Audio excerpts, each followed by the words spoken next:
Hello मेरे प्यारे बच्चों, ये वीडियो स्पेशली है हमारे सीए फाउंडेशन एस्पायरेंट्स के लिए और ख़ासकर उन स्टूडेंट्स के लिए जो कई दिनों से कह रहे थे कि सर सीए फाउंडेशन का सितंबर 2026 का एक आप प्रॉपर रोड मैप लेकर आओ।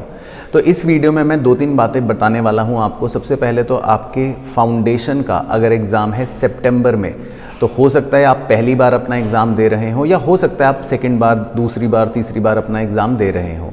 तो इस वीडियो के अंदर मैं आपको एक कंप्लीट रोड मैप देने वाला हूं कि आप किस तरह से अपनी तैयारी को प्लान कर सकते हो, किस तरह से सेल्फ स्टडी कर सकते हो या किस तरह से अपने फाउंडेशन के एग्ज़ाम को क्रैक कर सकते हो और हर सब्जेक्ट में क्या अप्रोच रखनी चाहिए वो बहुत इंपॉर्टेंट है।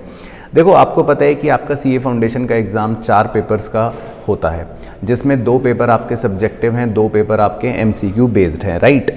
अब सबसे पहली चीज़ तो अपना ये ध्यान रखो कि जो आपके सब्जेक्टिव पेपर्स हैं उसमें आपकी अप्रोच अलग रहेगी तैयारी करने की, और जो आपके एमसीक्यू बेस्ड पेपर हैं जैसे क्वांटिटेटिव एप्टीट्यूड और इकोनॉमिक्स, उसमें आपकी अप्रोच अलग रहेगी। अब ऑब्वियसली अगर हम एक जनरल व्यू लें तो चारों ही सब्जेक्ट में थोड़ा बहुत उतार चढ़ाव है इन टर्म्स ऑफ कि भाई किस में कितने चैप्टर हैं, किस में कितना टाइम लगता है। लेकिन मैंने बहुत ही एक एवरेज टाइम को कैलकुलेट करके कि जितना जनरली हम अपने जब रेगुलर लेक्चर्स पढ़ाते हैं इन डेप्थ वाले की धीरे धीरे धीरे बिल्कुल बेसिक से हम सभी टीचर्स जब पढ़ा रहे होते हैं तो कितना टाइम आइडियली लग जाता है, मैंने उसको बेस बनाकर एक टेंटेटिव टाइमलाइन तैयार करी है।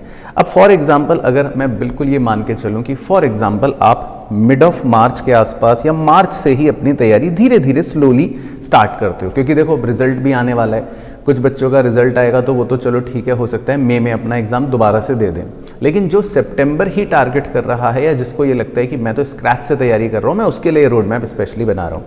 अब मार्च से अगर आप तैयारी शुरू करते हो तो देखो आइडियली मैं आपको बताता हूँ, मार्च, अप्रैल, मई, जून या जुलाई, अगर आप अपनी तैयारी को बहुत ही सिंपल और इजी वे में अच्छे से इन डेप्थ करना चाहते हो तो यहाँ तक का जो टाइम पीरियड है वो आपका एक आइडियल टाइम पीरियड है जो आपको लगाना ही लगाना चाहिए, क्योंकि देखो चारों सब्जेक्ट आपको पढ़ने हैं। पहली बात तो ये, तो आप अगर मार्च, अप्रैल, मई, जून और जुलाई, 31 जुलाई मैंने डेडलाइन रख ली है, ठीक है, तो आपके पास 5 मंथ्स होने ही होने चाहिए, या 4 to 5 मंथ्स लिख देता हूँ, होने ही होने चाहिए, जिसमें आप ऐसा समझ लो कि आपको अपना एक कोर्स कंप्लीट करना है, वो भी इन डेप्थ तरीके से, क्योंकि आप बिल्कुल स्क्रैच से स्टार्ट कर रहे हो सकता है आप में से कुछ स्टूडेंट्स ऐसे भी होंगे जो शायद क्लास 12th के अभी एग्जाम दे रहे हों या एग्जाम के बाद अपने सीए की जर्नी प्लान आउट कर रहे होंगे।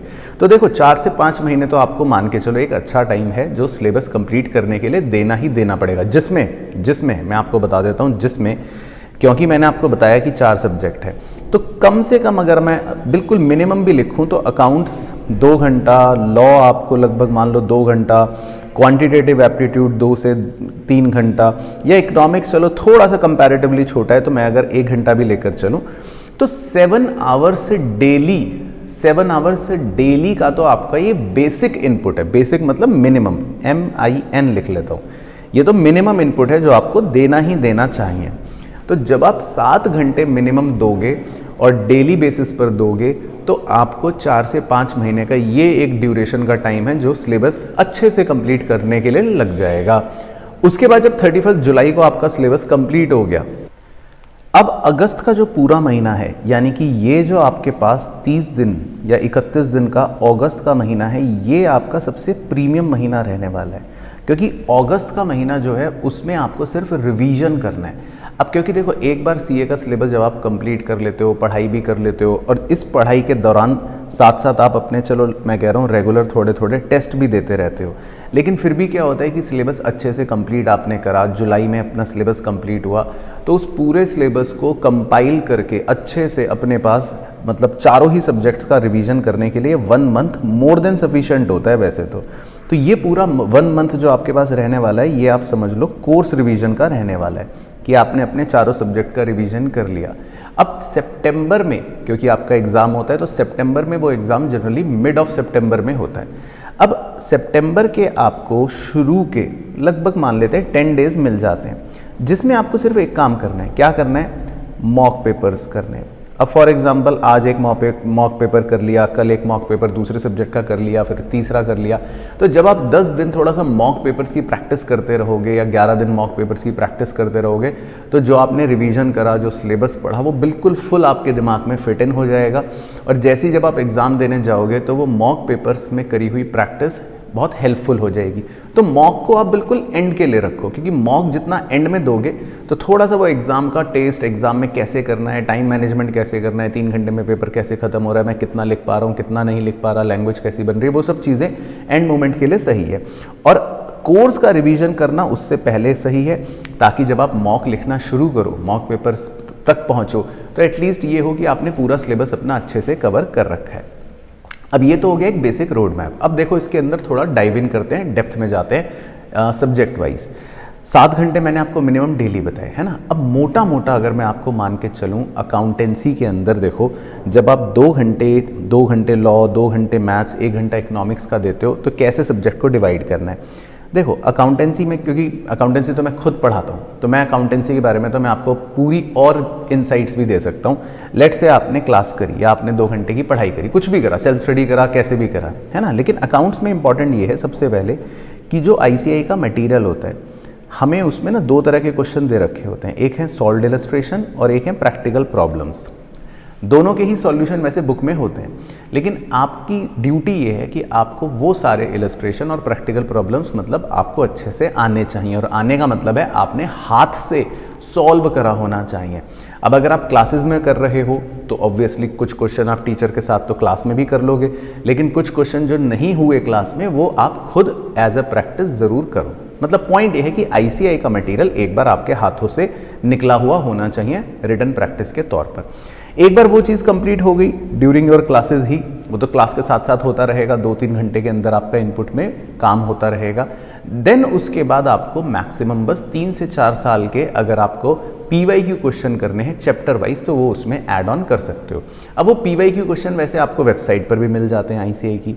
अगर आप बैच में मेरे साथ पढ़ाई करते हो तो मेरी बुक के अंदर भी वो ऑलरेडी कवर्ड रहते हैं, उसमें भी हम कर लेते हैं। लेकिन 3 से 4 साल के अटेम्प्ट के क्वेश्चन बहुत होते हैं, बहुत पीछे जाने की जरूरत नहीं, क्योंकि वैसे ही 2024 में तो आपका सिलेबस चेंज हुआ था। तो मैं तो कह रहा हूँ 2 साल के भी कर लोगे तो मोर देन इनफ रहेगा, ठीक है ना। तो थोड़े से आपने उसमें PYQ ऐड कर लिए बस। बाकी आपको पता है किस चीज़ पर फोकस करना है जब आप रिवीजन करते हो। आपको फोकस करना है अकाउंट्स पे, कॉन्सेप्ट्स पर। कॉन्सेप्ट्स यहाँ पर बहुत इंपॉर्टेंट होते हैं। तो जैसे जब भी आपको आधा घंटा रिवीजन करने का टाइम मिल रहा है डेली या हर 2 दिन बाद, उसमें आपको कॉन्सेप्ट रिवाइज करना है। और जब आप पढ़ाई करते हो, रेगुलर पढ़ाई करते हो अकाउंटेंसी की, तो वैसे तो जब आप मेरे साथ पढ़ते हो तो मैं आपको हर क्वेश्चन मार्क करवाता चलता हूँ कि ये इंपॉर्टेंट है, इस पर स्टार लगा लो या इस पर C का सिंबल बना लो। तो जनरली मेरी बचपन से आदत है, मैं एक C का सिंबल बनवाता हूँ कॉन्सेप्चुअल क्वेश्चंस पर। अगर आप सेल्फ स्टडी कर रहे हो तो आप भी ऐसे बनाते रहो, मतलब मार्किंग करते रहो, सो दैट रिवीजन के टाइम पर सिर्फ कॉन्सेप्ट रीड करो और कॉन्सेप्चुअल क्वेश्चन देखो, कॉन्सेप्ट और क्वेश्चन लिमिटेड, ये रिवीजन का तरीका रहेगा। तो ये मॉडल आप थ्रू आउट मतलब अपनी प्रिपरेशन कंप्लीट करते रहोगे। अच्छा, लॉ में ऑब्वियसली, लॉ में वैसे तो अमोल सर पढ़ाते हैं, लॉ में आप उनसे सीखोगे ही वो क्या बता रहे हैं क्या नहीं बता रहे, बेसिक गाइडेंस वो सारी आपको देंगे। लेकिन मैं अपनी तरफ से जस्ट आपको बता देता हूँ, लॉ के अंदर ना राइटिंग प्रैक्टिस की सबसे ज़्यादा इंपॉर्टेंस है। अब वैसे अमोल सर आपको खुद, सबसे अच्छी बात उनकी है कि वो क्लास में ही राइटिंग प्रैक्टिस आपको ज़बरदस्त तरीके से करवाते चलेंगे, तो आप उनको फॉलो करते रहना, सबसे मेन बात। लेकिन फिर भी घर पे एज अ स्टूडेंट, अब ये नहीं कि बस सब कुछ टीचर पे ही डाल दिया, टीचर करवाएगा। अगर आप सेल्फ स्टडी भी कर रहे हो या मान लो आप ट्यूशन कोई जा ही नहीं रहे हो, तो लॉ करना कैसे है। आप बुक से अगर पढ़ते हो तो आपको लॉ समझ आ जाएगा, चलो, या आपने किसी टीचर का लेक्चर देखा तो आपको समझ आ जाएगा, अच्छा ये होता है, ये होता है, ये कहानी है, ओ ये हो गया जी।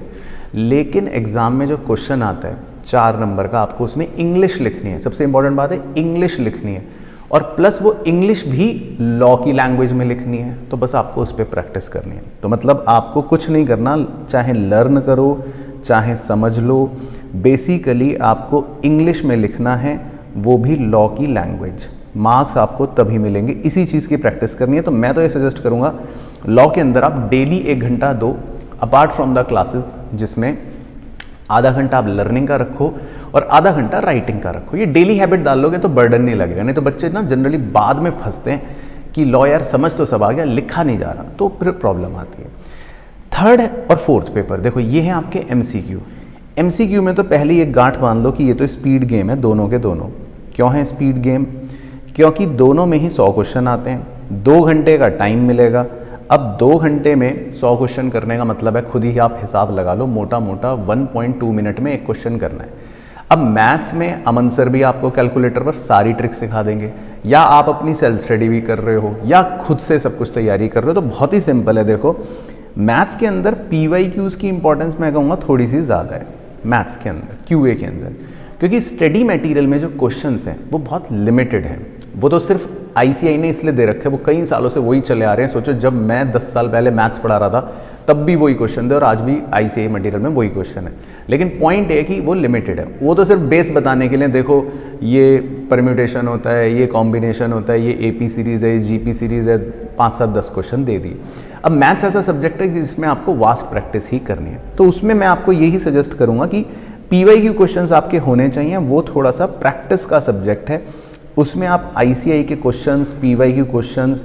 अच्छी बात यह है कि अमन सर की बुक में ऑलरेडी सब कुछ कवर है, प्लस उनकी बुक्स इतनी अच्छी है, मैंने पर्सनली देख भी रखा है। मतलब मैंने एज ए स्टूडेंट बन के सोचा कि अगर ये बुक मैं हूँ एज ए स्टूडेंट, काश मेरे टाइम पे ऐसे टीचर अगर देते बुक, तो मतलब फिर तो क्या ही हो जाता, क्योंकि कॉन्सेप्ट बुक अलग है उनकी, मैंने देखा प्रैक्टिस बुक बहुत अलग है, सॉल्यूशन भी वहीं पे वो करवाते रहते हैं और कैलकुलेटर के थ्रू करवाते रहते हैं। तो अगर आप उनके साथ पढ़ रहे हो तो फिर तो मैं बोलूँगा मैंने जो बातें बताई पिछले 1-2 मिनट में वो आप भूल ही जाना, फिर तो आप वो जो बोले उनको फॉलो करना मस्त तरीके से। बट इन नटशल मतलब मेरी नॉलेज के हिसाब से आपको मैथ्स में सिर्फ प्रैक्टिस करनी है ज़्यादा, और कैसी भी प्रैक्टिस करो, कैलकुलेटर पर अच्छी प्रैक्टिस करने की आपको ग्रिप बनानी, क्योंकि उसमें आपके पास कैलकुलेटर अलाउड होता है। कैलकुलेटर पर आप शॉर्टकट ट्रिक्स लगा के फटाफट अपने आंसर निकाल सकते हो। तो it is a game of practice only. तो 2 घंटा अगर आप डेली कर रहे हो मैथ्स, फिर टेंशन की बात नहीं होगी।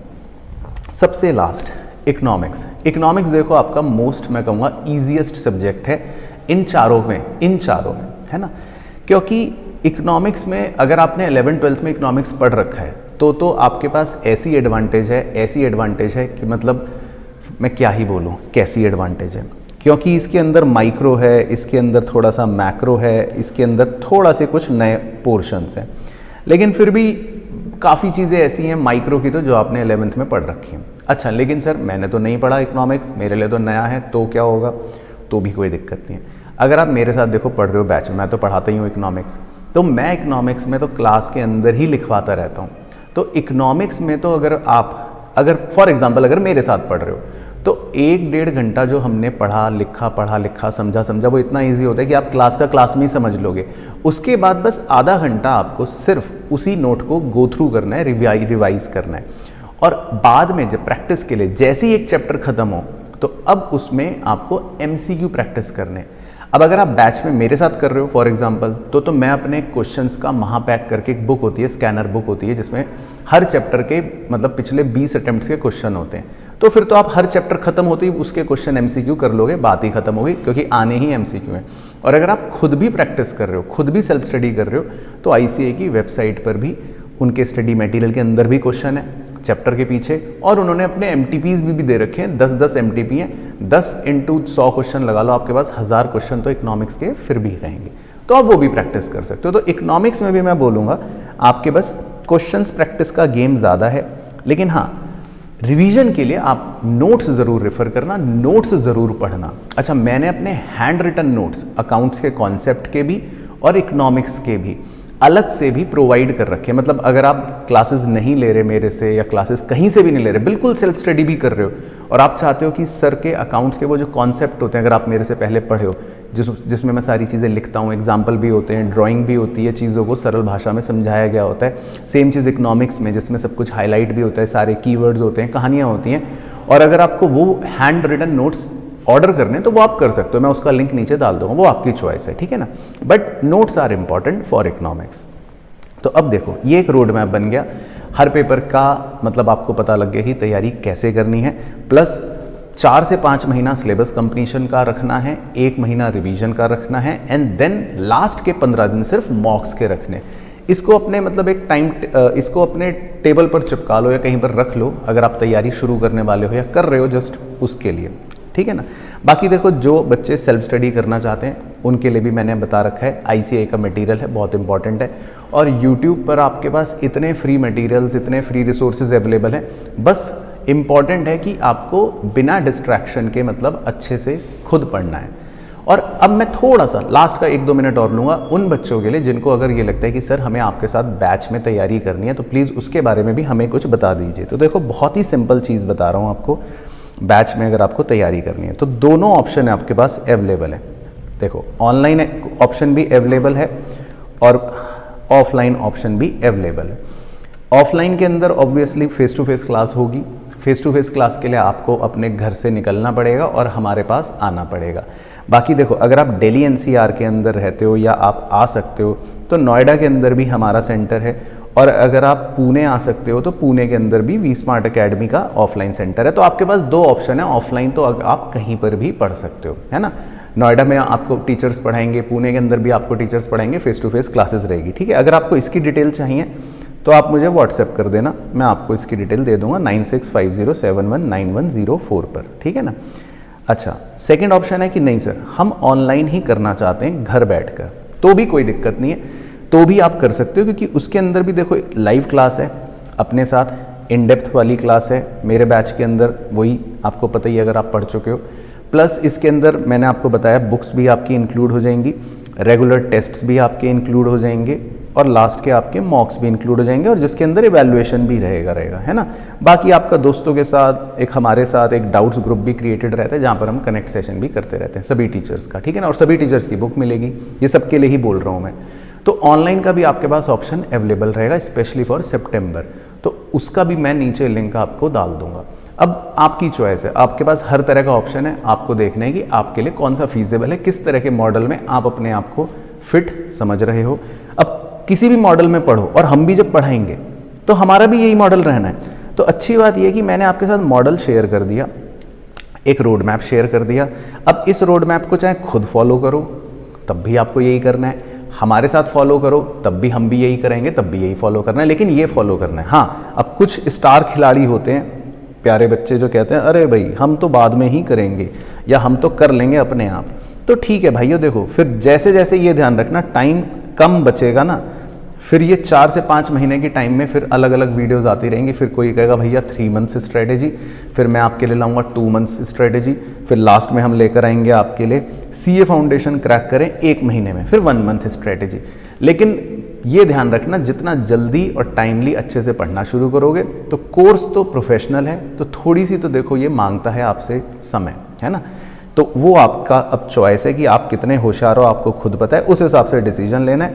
बाकी सितंबर की तैयारी करना आपके लिए बढ़िया रहता है, क्योंकि सितंबर में मतलब उस समय तक जनरली कॉलेज वॉलेज का भी टेंशन ज़्यादा नहीं रहता, कॉलेज का प्रेशर भी ज़्यादा नहीं रहता। जनरली दिसंबर जैन में थोड़ा सा कॉलेज वॉलेज का भी टेंशन रहता है जो बच्चे कॉलेज जाते हैं, मतलब, ठीक है ना। चलो खैर, बाकी कोई भी डाउट हो मन में तो मुझे बताना, मैं कोशिश करूँगा ज़रूर इस पर आपको रिप्लाई करूँ। और इसके अलावा कोई भी क्वेरी है तो नीचे नंबर भी है, आप नंबर पर कॉल या व्हाट्सएप करके पूछ सकते हो, ठीक है। चलो, all the very best for CA journey, और एस्पायरिंग चार्टर्ड अकाउंटेंट्स जितने भी हैं हमारे, उनको तो बहुत बहुत बेस्ट विशेस, अच्छे से करना है जैसा करते आए हो। चलो ठीक है, मुलाकात करूँगा नेक्स्ट वीडियो में। ध्यान रखना है, तब तक मस्त रहना है और स्वस्थ रहना है।